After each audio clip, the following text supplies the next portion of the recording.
p.m. Severe thunderstorms were located along a line extending from 8 to 8 miles east of Knoxville to China Grove, moving northeast at 70 miles per hour. Hazard, 60 miles per hour wind gusts.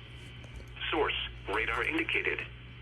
Impact, expects damage to roofs, siding, and trees.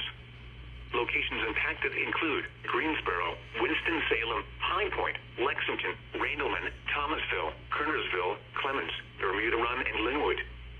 Straight line winds can blow down trees, power lines, and damage mobile homes and other buildings.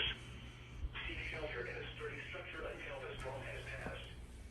Stay away from windows as flying debris generated by damaging winds can be deadly. Repeating, a severe thunderstorm warning has been issued until 7:30 p.m. for the following counties in North Carolina: Davidson,